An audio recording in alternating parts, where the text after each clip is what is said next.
If you had accurately predicted the future from even just a few months ago, where would you be right now? How different would your life be? And what if you could predict every major event in your life, in the economy, in your business or career? How would that help the direction of your life? In a time when uncertainty and rapid change seems to be the norm, where things are as unpredictable as they have ever been, wouldn't it be nice to know a system that could help you predict the future and make your future as stable as possible? As much as predicting the future sounds like mysticism or the stuff of late-night television commercials, many institutions have solidly relied on several scientifically grounded techniques and theories to accurately predict the future. The FBI, CIA, and the Department of Homeland Security, along with countless top corporations, use proven scientific methods to assess, predict, and prevent activities with a 90% success rate. For the first time, these same methods are now available to you in this groundbreaking program, Future You. Author, lecturer, and futurologist Mark Young clearly describes how you can accurately predict your own future, how to design the future you want based on these predictions, and how to live that future now.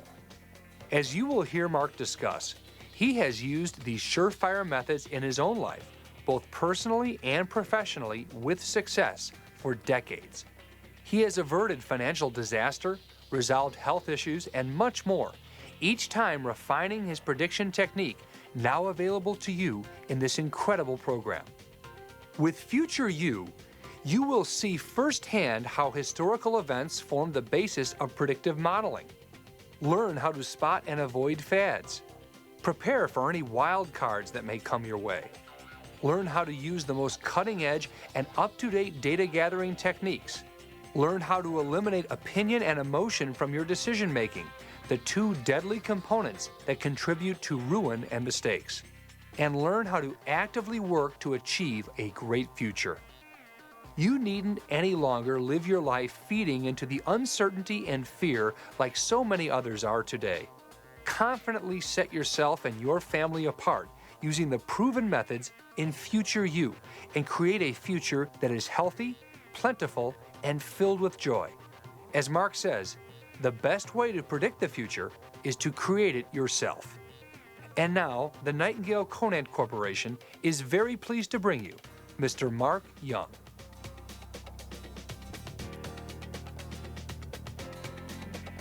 Ask yourself, what would you do if you could predict the future? What if you could predict every major event in your life, in the economy, in the world? If you had predicted the future 6 months ago, where would you be right now? What's more, do you already predict the future? To this last question, most people will say no, especially if you just bought a course about how to predict the future. But should that be your answer? So let me ask you a question. If you went to college, didn't you predict the outcome in your mind? What would that education mean for you? Would it get you a better job? What kind of job? How would it change your life? How about dating? Would you ever go on a second date with someone if you didn't think there might be a future in it?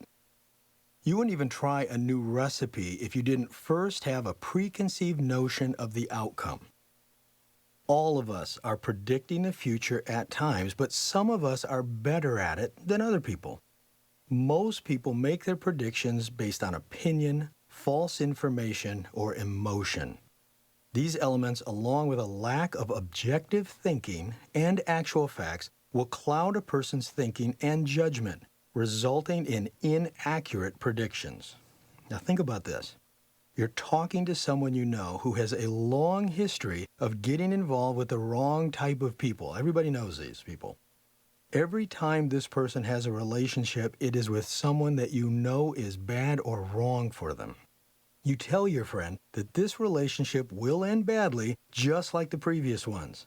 But instead, your friend tells you, this time it's different. 6 months go by, and your friend is right back in the same problem relationship and can't figure out how it happened. Now you're thinking to yourself, how could they not see this coming, or how could they not know this was going to happen? The reason is simple. You were not emotionally involved. You were thinking objectively, using history to determine probability. And you could see the situation clearly while your friend's thinking was totally clouded by emotion. Objectivity versus emotion. It doesn't seem like a very significant difference, but when you're making predictions, thinking that is even slightly off base could result in a conclusion that is dramatically wrong. It's pretty simple to picture why this could be. Now, imagine yourself on a shooting range. Maybe you like guns, maybe you don't, but this is just for this demonstration. You're taking aim at a target where the bullseye's 50 yards away. At the point of origin, where you are, your aim is off by just 2 degrees. It's almost immeasurable from your perspective.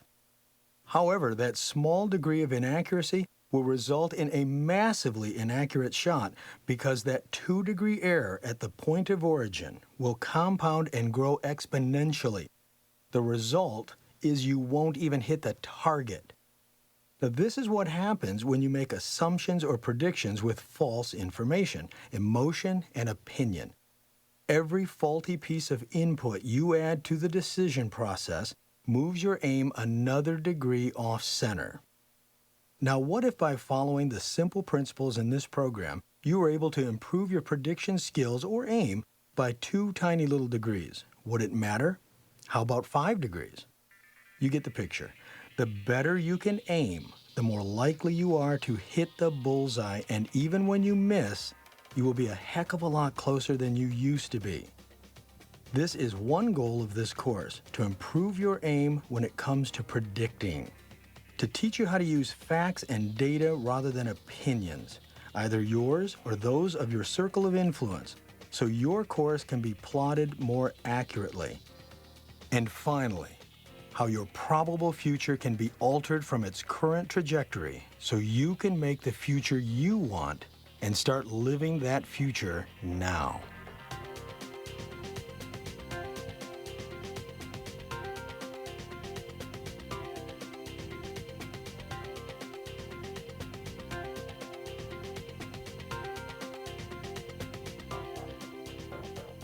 Welcome to Future You. My name is Mark Young, and I'm a futurist. No, I don't work with a crystal ball, nor do I do readings like a circus act. In fact, I don't believe in astrology or tea leaves or any other mystical way of peering into the future.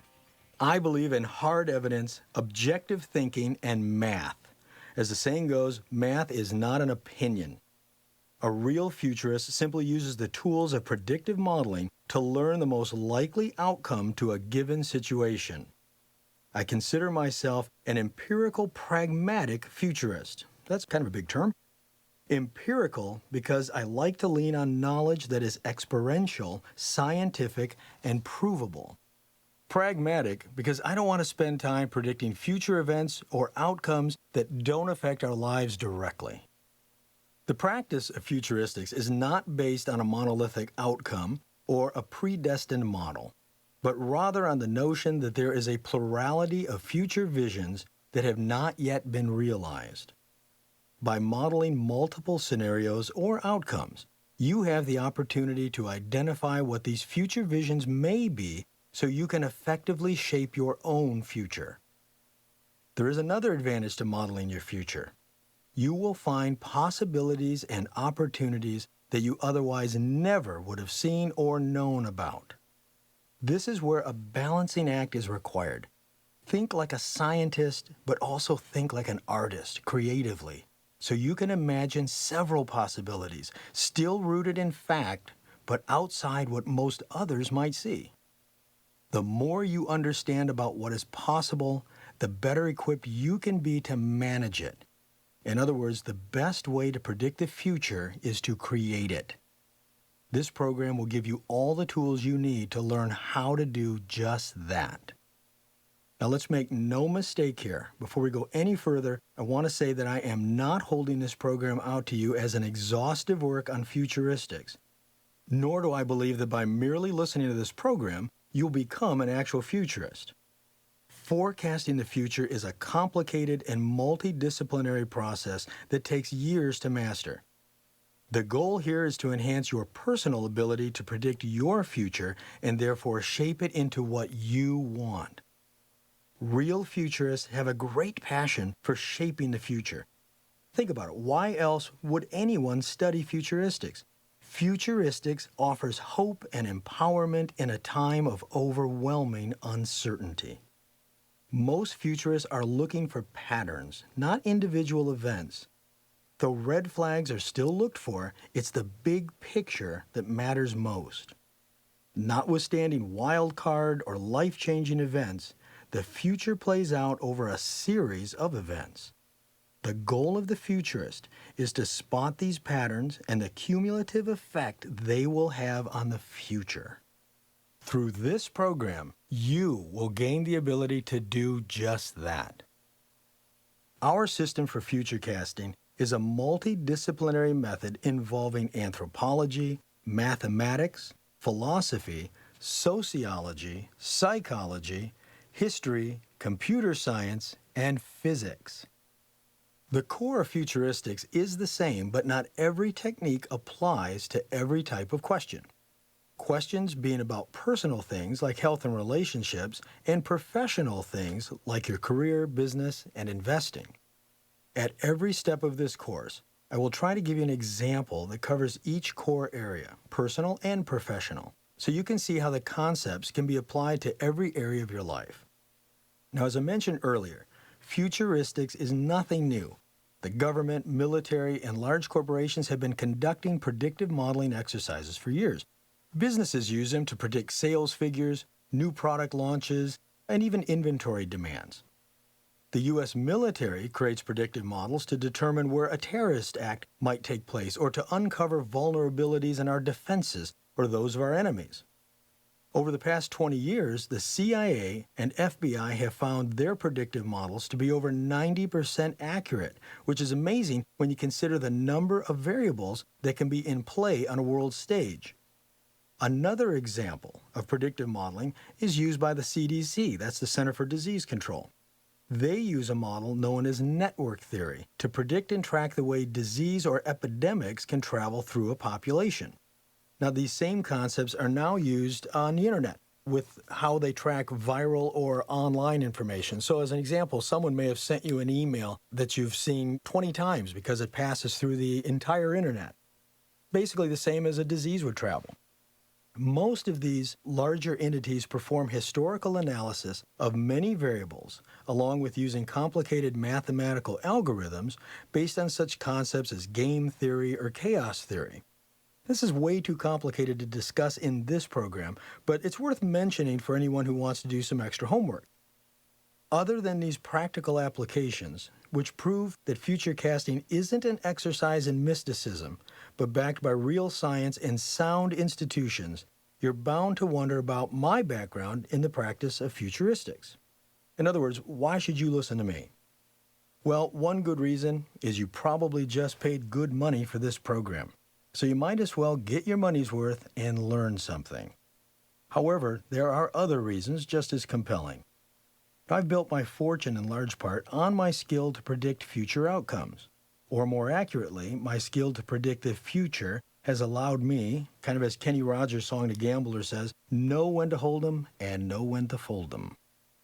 Now, I'm not 100% accurate by any means, but using the methods you're going to be exposed to in this series, I've been right a lot more than I've been wrong.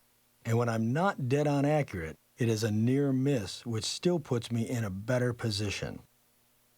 People ask me all the time, what have I predicted that's proven accurate? And how did I benefit from those predictions? I've made hundreds of accurate predictions, but like all things, some specifically stand out more than others.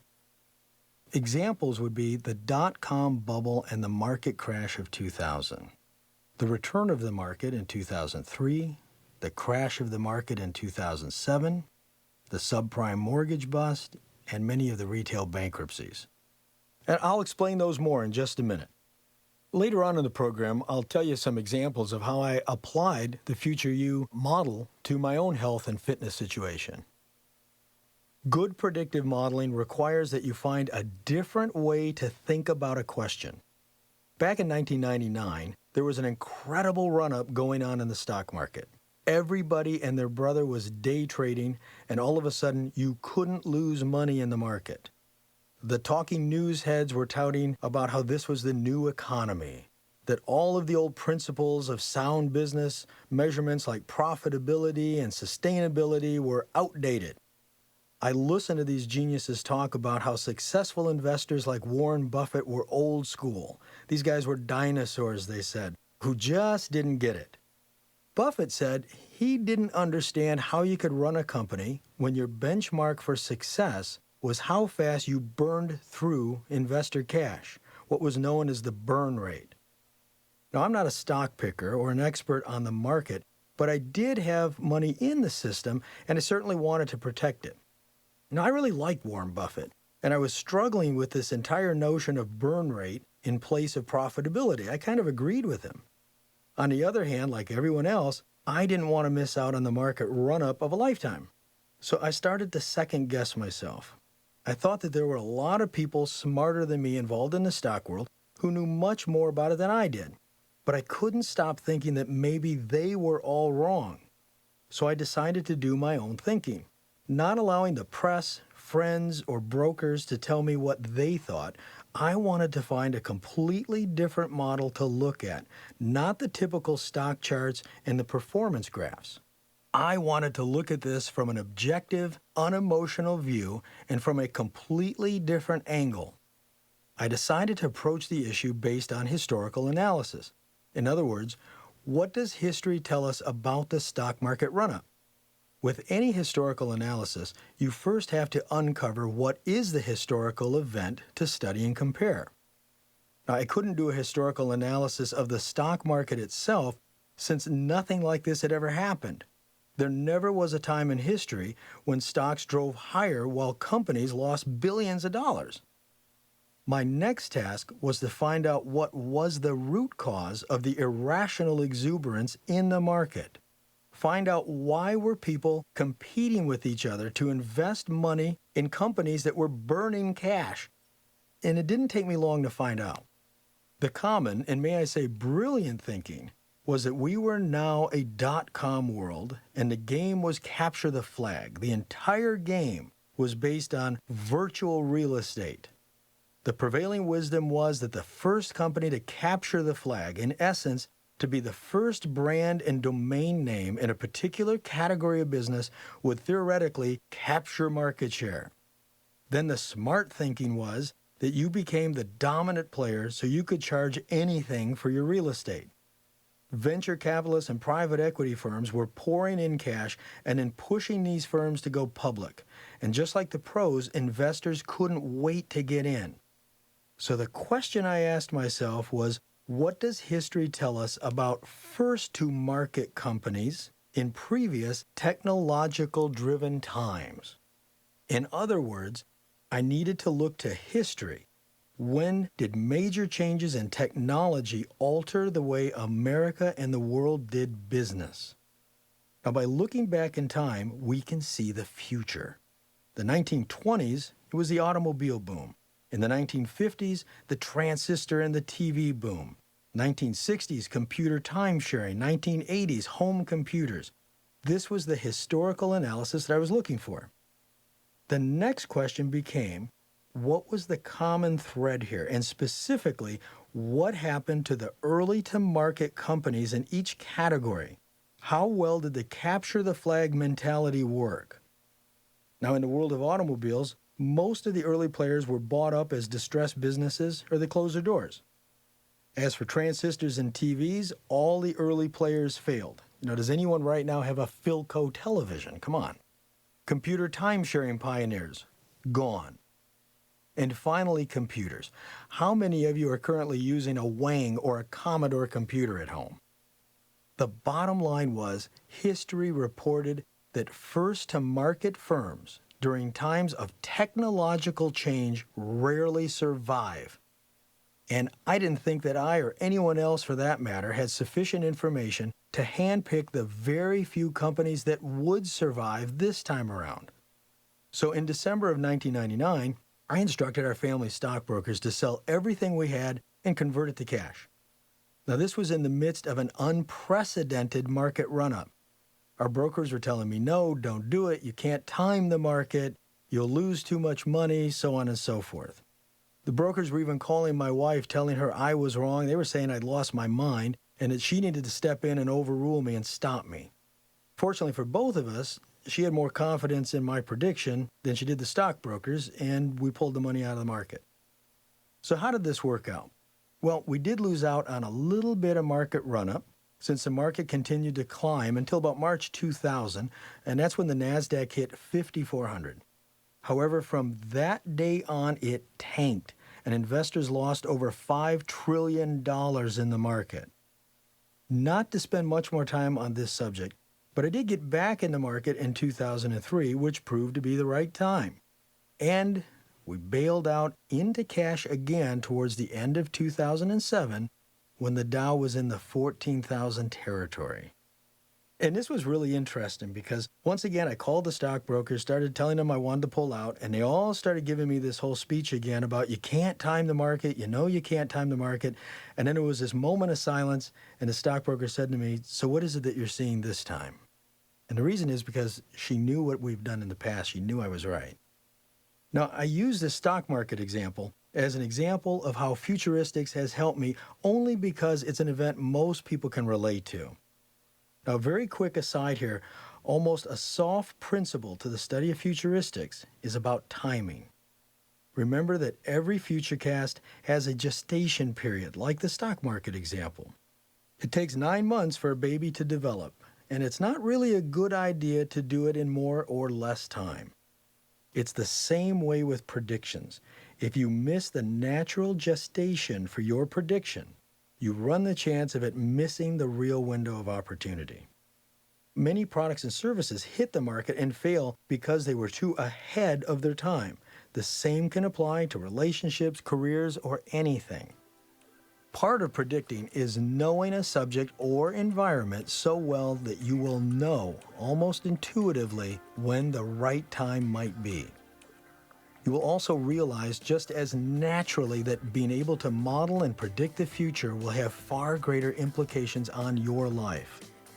Should you take the time to learn this system, you will find that to be true of your predictions, just as I have learned about mine.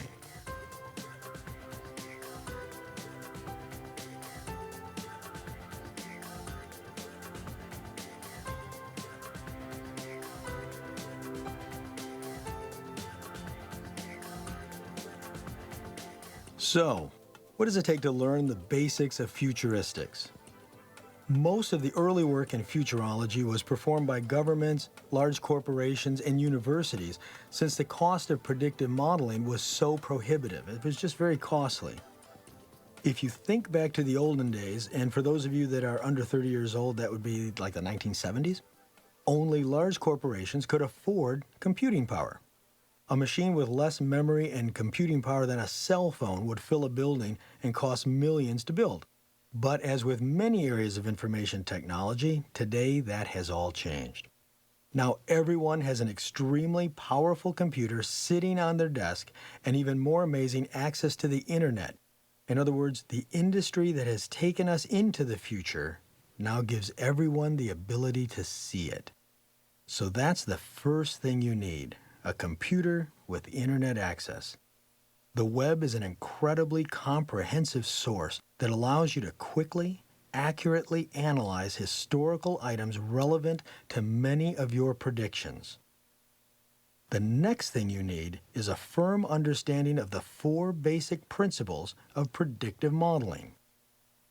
Think of each of them as the 4 corners of any prediction's foundation. And like a house, a good prediction requires a solid foundation. These 4 principles are present in any predictive model, regardless of the type of question to be postulated, whether it's personal or professional in nature. Principle 1, the 3 P's and W.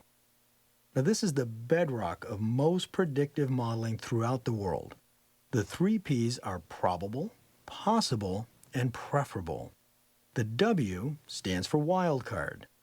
It is important that you examine all three P's and the W in any situation. We're going to start our explanation of the three P's with probable. Probable is the most likely outcome of an event or situation based on the information we have. A simple example being cigarette smoking. We have solid scientific evidence proving that smoking is bad for your health and causes a number of ailments such as lung cancer. Although there is no guarantee that smoking your entire life will give you lung cancer, it is a very probable outcome based on the available information. The next P is possible. Think of possible as kind of like Murphy's Law. It's the outcome that we might get if things do not go exactly as planned. It is what happens if certain foreseeable events take place.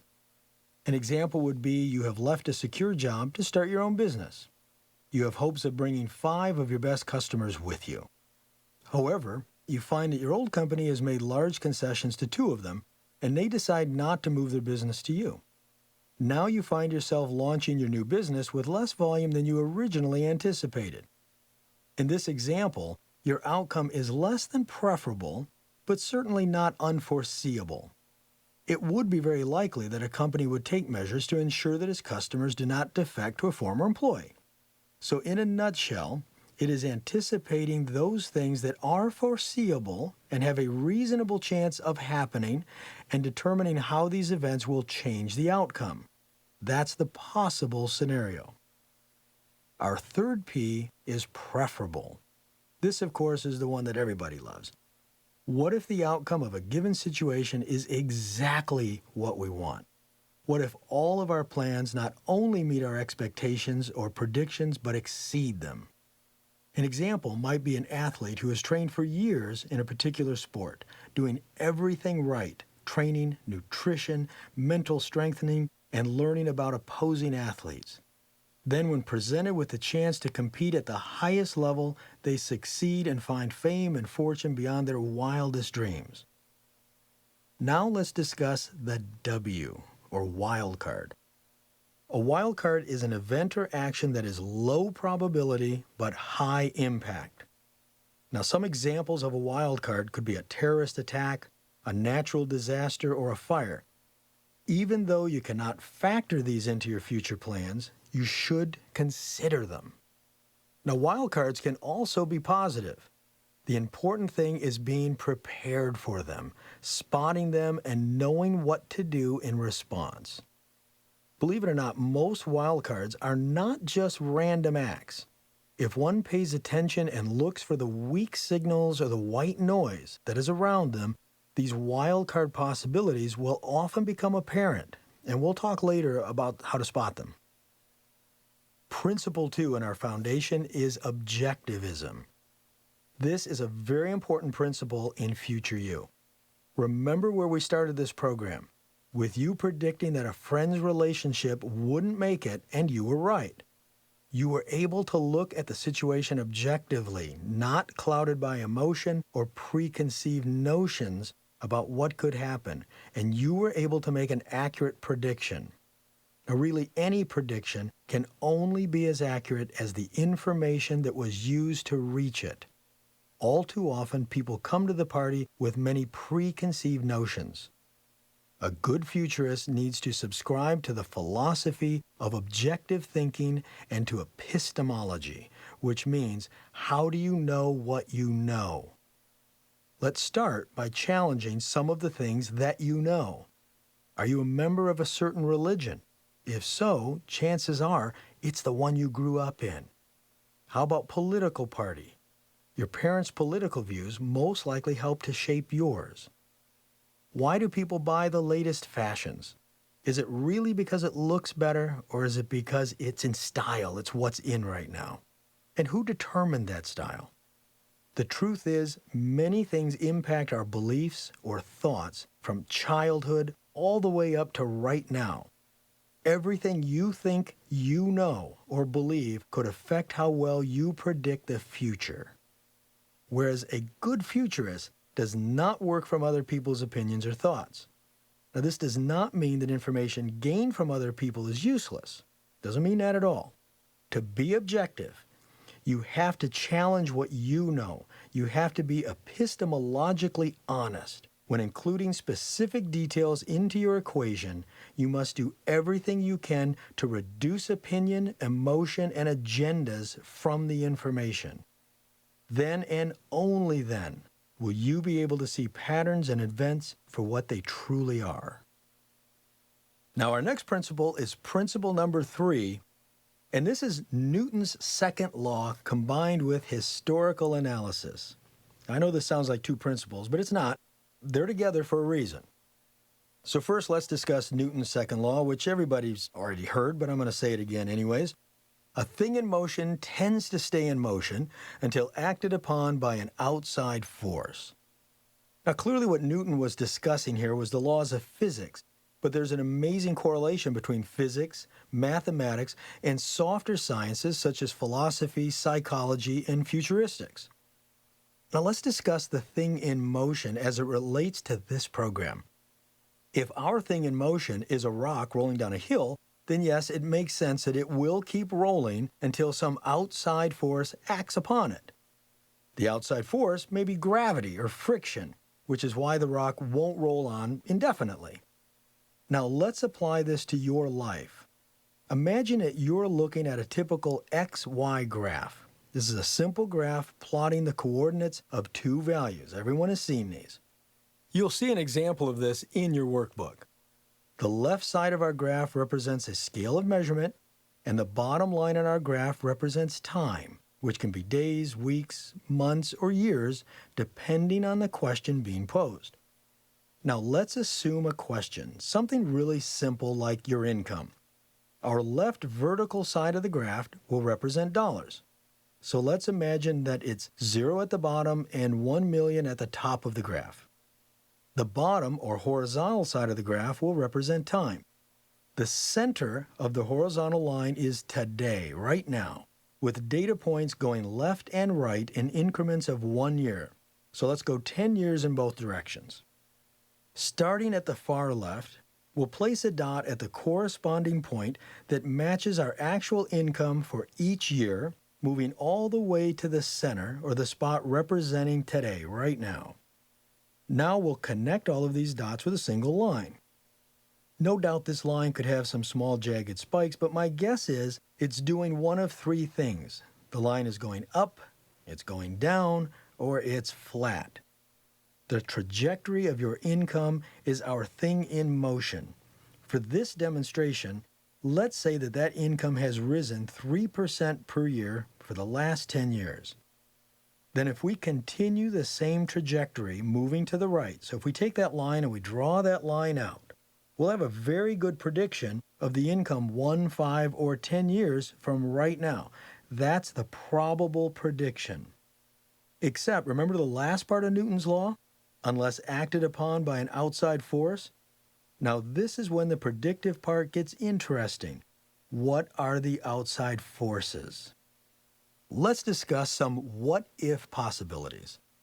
Let's say you've been an auto worker for the past 10 years. This certainly explains the slow but steady 3% increase, but can we assume that the increase will hold up over the next 5 years or 10 years? Well, if we do a little bit of reading and research, we find that the auto manufacturers are in trouble and shedding jobs, that contracts are being renegotiated and pays are being cut. Depending on how close you are to retirement, it might be a better bet to assume that your income will drop or disappear. That is an outside force beyond your control, but it's very possible considering the facts of the situation. But how about an outside force within your control? Let's say that you've been paying attention to the industry and predicted this decline in income and jobs 5 years ago. So you decided to attend community college in the evenings, and you're 6 months from graduation with a degree in IT, which, by the way, you decided to pursue IT because you graphed where the best jobs would be in the future. Now we create a second line on our graph, which represents historical data we have mined from the internet about IT workers. On this specific graph, we start by data pointing the average income 10 years ago and each year since moving left to right. Now we have an entirely new trajectory, an entirely new look at what the future holds for you. This is a pretty simple example, but it's one that most people can relate to and find helpful to understanding the basics of modeling. No matter what we are looking to learn about the future, there is an established trajectory that can be plotted on our XY graph. Even if we were to graph a relationship, there is a trajectory to it. Now, in this program, you also received a workbook.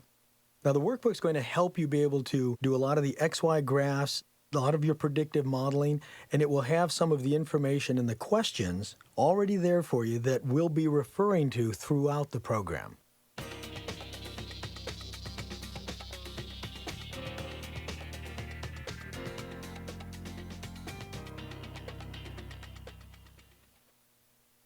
Now we're going to move on to our last principle, principle number 4, Pascal's work on probability and outcome. Pascal is probably one of the most famous and well-known mathematicians through history. Did some of the greatest work on probabilities and outcome. In fact, some of the early computer languages were actually called Pascal. Now, for this principle, let's look at another example, the Powerball Lotto. Now, as you may know, the Powerball game is played by picking 5 balls at random from a set numbering 1 through 59. Then there is another ball, the Powerball, that is picked from a separate group of balls numbering 1 through 39. The number of ways that 5 numbers can be selected from a group of 59 numbers is 5,006,386. So odds are that you will get all 5 numbers one time in just over 5 million attempts at it. But add that last random event in, the Powerball, and now your odds of winning become 1 out of 195,249,054, just slightly better than 1 in 200 million. Pascal argued that whenever the risk does not meet the minimum requirement of 1 to 1, it is foolish to take the chance. So if the lotto jackpot is, say, 100 million, but the odds of winning are 1 in 200 million, you are in essence betting against yourself. Mathematically, it makes no sense to buy a lotto ticket until the jackpot exceeds $195,249,054. And that is assuming only one winner, which based on these odds is highly likely. You may be asking yourself by now, what does this have to do with predicting the future? To that I ask, what good is it if you know the outcome of a certain effort or event before it takes place? Here's why it's good. Because you can determine beforehand whether it's even worth doing. If the risk doesn't match the reward, take a different road. Here's an example of how this might apply to your life. You decide to leave a job paying $75,000 per year to start your own business. You do all the homework, where to locate it, where to put your business, what to call your business, what products you're going to sell, all the typical stuff that people do. You also have taken a $250,000 loan out of your retirement savings to fund the business. The first year you pay yourself nothing while you're getting started, and this isn't unusual. Year 2, you make $35,000. Year 3, you're back to your original $75,000, so you're back even. And year 4, you cap out around $90,000, so you're making a little more money than you were in your old job. Now, you're probably working a lot more hours now, but your passion for what you're doing may make you happier, and that's got to be a big part of the equation. Now, here's the question. Was it worth going into this business? Assuming you would have made an average return over the long haul of 7% on your retirement account, or you're paying 7% for the loan, let's say, at the end of 4 years, you've missed out on $75,000 worth of interest income, or you may have paid $75,000 in interest. Now, let's add in the missing income over the first 2 years, which is $75,000 and $40,000. So now you're behind $190,170.14. However, you are now earning $15,000 per year more than you did when you had your original job. Unless this business can start throwing off a lot more profit in year 5 and beyond, or this company has some huge potential if you sell it, you will never catch up to where you would have been had you stayed in your original job. From a pure mathematical perspective and a completely objective mindset, you should never do this deal. But going into business is not that cut and dry. Maybe you love what you do now, but hated your old job. Or maybe you realized from good predictive modeling that your old job, like the auto worker example we just had, was going to disappear soon and you needed to do something new. What I'm saying here is that after you study history, learn the trends that affect you, graph the various outcomes using objective thinking, and making sure whatever it is worth doing. Knowing the future isn't frightening. It's the future that you don't know, and the risks, the possibilities, and the wild cards involved that should scare you. But what we just covered gives you a great foundation for learning how to know the future and what goes with it. So there isn't anything to fear, because you will know how to respond. As we discussed earlier in this session, historical analysis and good information are critical to making good predictions. In the next session, we'll discuss both where and how to find the information you need.